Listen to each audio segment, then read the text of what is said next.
Hello বন্ধুরা, সকলকে প্রতিযোগিতা ম্যাগনেট চ্যানেলে স্বাগত। আজকে আবারও একটি নতুন চাকরির বিজ্ঞপ্তি নিয়ে তোমাদের সামনে চলে এলাম। রাজ্যের জেলা আদালতে প্রকাশিত হলো স্টেনোগ্রাফার নিয়োগের বিজ্ঞপ্তি। এখানে তোমাদের শিক্ষাগত যোগ্যতা মাধ্যমিক পাস অথবা গ্র্যাজুয়েশন পাস হয়ে থাকতে হবে। এখানে বেতন কিন্তু খুবই বেশি রয়েছে, 37,000 প্লাস এখানে কিন্তু বেতন রয়েছে। এখানেও এছাড়া তোমরা যারা 18 থেকে 32 বছর বয়সের মধ্যে আছো, যারা জেনারেল ক্যাটাগরিতে, তাদের এখানে আবেদনের যোগ্য। এছাড়া অন্যান্য যে ক্যাটাগরিগুলো রয়েছে তাদের ক্ষেত্রে বয়সের ছাড় তোমরা পেয়ে যাবে। তো আজকের ভিডিওতে এই সংক্রান্ত ডিটেলস নোটিফিকেশানটি নিয়ে আলোচনা করব। ডিটেলস নোটিফিকেশানটি আলোচনা করার পূর্বে তোমরা চ্যানেলে যারা নতুন দর্শক তারা চ্যানেলটিকে সাবস্ক্রাইব করে রাখতে পারো। তো চলো, প্রথমে আমি ডিটেলস নোটিফিকেশানটি ওপেন করে নিই। ডিটেলস নোটিফিকেশানটি ওপেন করে নিয়েছি। প্রথমে দেখো, এখানে দেওয়া রয়েছে পোস্টের নাম ইংলিশ স্টেনোগ্রাফার গ্রেড 2 এবং ইংলিশ স্টেনোগ্রাফার গ্রেড 3, এই দুটো পোস্টে নিয়োগটি করা হচ্ছে। প্রথমেই দেখো এখানে পে স্কেল। এখানে ইংলিশ স্টেনোগ্রাফার গ্রেড 2 এর ক্ষেত্রে এখানে 37,100 টাকা থেকে বেতন কিন্তু শুরু, এবং এর সর্বোচ্চ সীমা হচ্ছে 95,500 টাকা পর্যন্ত। ইংলিশ স্টেনোগ্রাফার গ্রেড 3 এর ক্ষেত্রে বেতন 32,100 টাকা থেকে শুরু, এবং এর সর্বোচ্চ সীমা হলো 82,900 টাকা পর্যন্ত। এরপর দেখে নাও বয়স সীমা।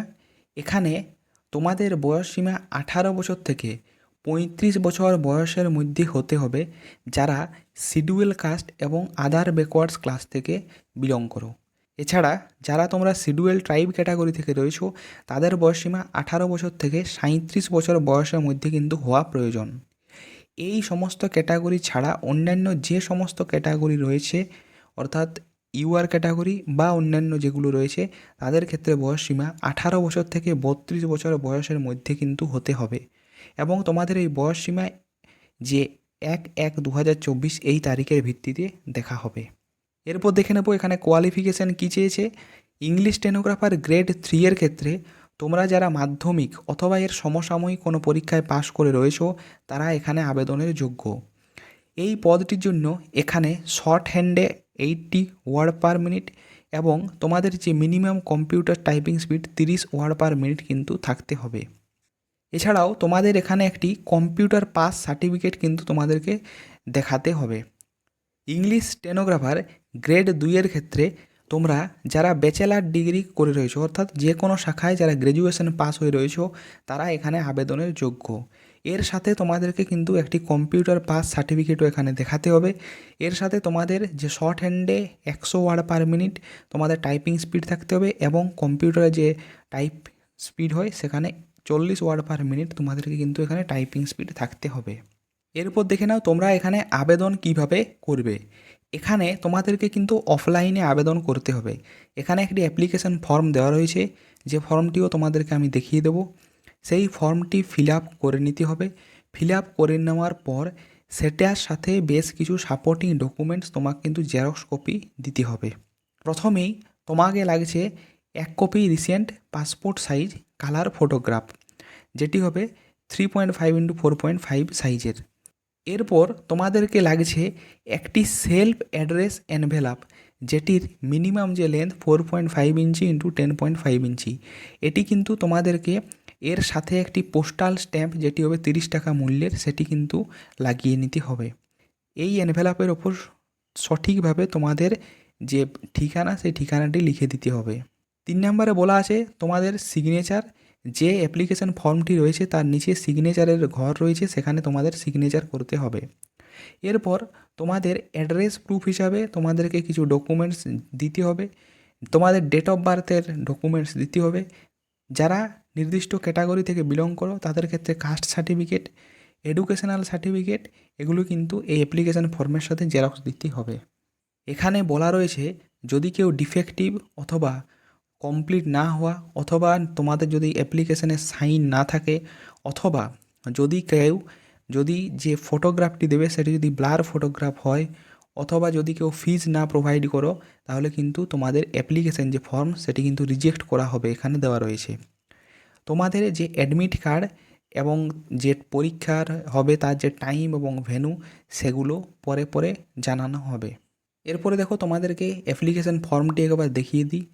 এখানে অ্যাপ্লিকেশন ফর্মটি রয়েছে। প্রথমে এখানে ডান সাইডে একটি তোমাদের কালার পাসপোর্ট সাইজ ফটোগ্রাফ চিটিয়ে নিতে হবে এবং অবশ্যই সেই ফটোগ্রাফে তোমার নিজের সাইন সেটি কিন্তু করে নেবে।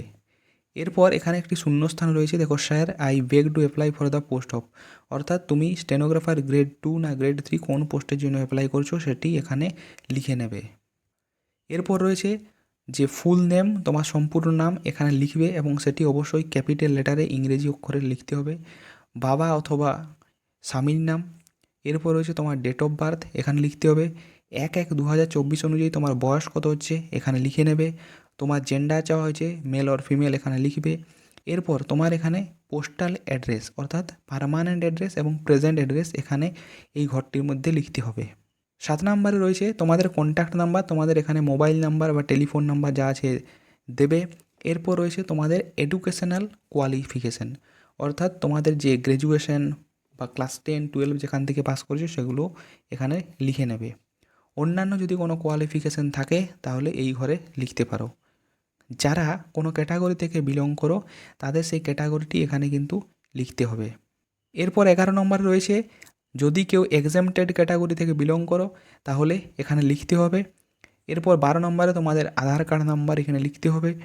এরপর 13 নম্বরে রয়েছে এখানে amount of the bank draft, তোমাদেরকে বলে রাখি এখানে যে অ্যাপ্লিকেশন ফিজটি তোমাদেরকে প্রোভাইড করতে হবে সেটি ব্যাঙ্ক ড্রাফটের মাধ্যমে তোমাদেরকে কিন্তু দিতে হবে। তাই এখানে সেই ব্যাঙ্ক ড্রাফটের যে অ্যামাউন্ট হবে সেটি এখানে লিখতে হবে, number date of the bank draft এখানে লিখতে হবে এবং name of the issuing bank এখানে লিখতে হবে। এরপর 14 নম্বরে রয়েছে যে যদি তোমরা কেউ কোনো গভর্নমেন্ট এমপ্লয়ি হয়ে থাকো তাহলে তার ডিটেলস এখানে দিতে হবে। যদি গভর্নমেন্ট এমপ্লয়ি হয়ে থাকো তাহলে এখানে কিন্তু তোমাদেরকে একটি নো অবজেকশন সার্টিফিকেটও প্রোভাইড করতে হবে। এরপর দেখো সবার শেষে ডান দিকে রয়েছে এখানে তোমার ফুল সিগনেচার এবং অবশ্যই পাশের ডেটটি দেবে এবং বাঁ দিকে দেখো দেওয়া রয়েছে এনক্লোজার, অর্থাৎ তুমি এই অ্যাপ্লিকেশান ফর্মের সাথে যে যে ডকুমেন্টসগুলো সাবমিট করছো সেগুলি এখানে পরপর লিখে নেবে 1, 2, 3 হিসাবে। যেগুলো তোমাকে প্রথমেই বললাম তোমাদের এডুকেশনাল কোয়ালিফিকেশান, তোমাদের যে অ্যাড্রেস, আধার বা ভোটার ইত্যাদি, বা তোমাদের যদি কারো এক্সপিরিয়েন্স সার্টিফিকেট থেকে থাকে যারা কোনো কাস্ট থেকে বিলং করো ইত্যাদি যে ডকুমেন্টসগুলো রয়েছে এখানে পরপর তাদের নাম লিখতে হবে যেগুলো তোমরা এখানে সাবমিট করেছো। এরপর দেখো তোমাদেরকে এই অ্যাপ্লিকেশান ফর্মটি জমা কিভাবে দিতে হবে এবং কোথায় দিতে হবে। এই অ্যাপ্লিকেশান ফর্মটি তোমরা স্পিড পোস্ট অথবা অর্ডিনারি পোস্ট অথবা রেজিস্টার পোস্ট অথবা নিজেও গিয়ে কিন্তু ড্রপ বক্সে সাবমিট করে আসতে পারো। এবং তোমাদেরা যারা এই স্পিড পোস্টের মাধ্যমে এখানে পাঠাবে তাদের জন্য যে অ্যাড্রেসটি দেওয়া রয়েছে সেটি হলো ডিস্ট্রিক্ট জাজ cum chairman of the district recruitment committee, পশ্চিম বর্ধমান ডিস্ট্রিক্ট জাজ কোর্ট, আসানসোল, পিন 713304। এই অ্যাড্রেসে যেন তোমাদের যে পোস্টটি করবে সেটি যেন চলে যায়। অথবা আমি আবার বললাম তোমাদেরকে যদি কেউ নিজে গিয়েও দিয়ে আসতে চাও তাহলে সেখানে কিন্তু একটি ড্রপ বক্স রাখা থাকবে, সেখানে গিয়ে তোমরা কিন্তু এটি সাবমিট করে আসতে পারো। এরপর তোমাদেরকে দেখিয়ে দিই এখানে লাস্ট ডেট কবে রয়েছে। এখানে আবেদন প্রক্রিয়া অলরেডি চলছে এবং 30/9/2024 বিকেল 5টা পর্যন্ত তোমরা এখানে আবেদন করতে পারো। এই ডেট এবং সময়ের পরে যদি কেউ আবেদনপত্র জমাও দাও তাহলে তাদের আবেদনপত্র কিন্তু কনসিডার করা হবে না। এরপর দেখে নাও এখানে অ্যাপ্লিকেশান চার্জ সম্পর্কে। এখানে তোমাদের যে অ্যাপ্লিকেশান ফিজটি রয়েছে সেটি কিন্তু ব্যাঙ্ক ড্রাফটের মাধ্যমে তোমাদেরকে কিন্তু পে করতে হবে, অন্যান্য কোনো পদ্ধতিতে কিন্তু পে করা যাবে না। ব্যাঙ্ক ড্রাফটের মাধ্যমে যখন পে করবে মেনলি স্টেট ব্যাঙ্ক হলে সেটিকেই প্রেফারেবল করা হবে, এছাড়াও অন্যান্য যে কোনো ন্যাশনালাইজড ব্যাঙ্ক থেকে তোমরা করতে পারো। এখানে তোমরা ড্রাফটটি যার ফেভারে করবে সেটি হলো ডিস্ট্রিক্ট রিক্রুটমেন্ট কমিটি পশ্চিম বর্ধমান, পেয়েবল অ্যাট আসানসোল। এরপর দেখে নাও এখানে অ্যাপ্লিকেশান ফিজ কত রয়েছে। এখানে ইংলিশ স্টেনোগ্রাফার গ্রেড 2 এর ক্ষেত্রে যারা এসসি ক্যাটাগরি থেকে বিলং করো তাদের জন্য 800 টাকা করে এখানে তোমাদের ফিজ রয়েছে। এর সাথে যে ব্যাঙ্ক চার্জ রয়েছে সেটিও কিন্তু অ্যাপ্লিকেবল। ইংলিশ স্টেনোগ্রাফার গ্রেড 3 এর ক্ষেত্রে যারা এসসি এবং এসটি ক্যাটাগরি থেকে বিলং করো তাদের জন্য এখানে 800 টাকা, এর সাথে ব্যাঙ্ক চার্জ, এবং এই দুটো ক্যাটাগরি ছাড়া অন্যান্য সমস্ত ক্যাটাগরির জন্য এখানে 1000 টাকা প্লাস যে ব্যাঙ্ক চার্জ সেটি কিন্তু অ্যাপ্লিকেবল রয়েছে। এরপর দেখে নাও এখানে ভ্যাকেন্সি। এখানে ইংলিশ স্টেনোগ্রাফার গ্রেড 2 এর জন্য এখানে একটি ভ্যাকেন্সি রয়েছে এবং সেটি হলো শিডিউল কাস্টের জন্য, এবং ইংলিশ স্টেনোগ্রাফার যে গ্রেড 3 এই পদটির জন্য এখানে দুটো ভ্যাকেন্সি রয়েছে, এবং এটি একটি এক্সামটেড ক্যাটাগরির জন্য এবং একটি এসসি ক্যাটাগরির জন্য। তো আজকের ভিডিওতে এ পর্যন্তই।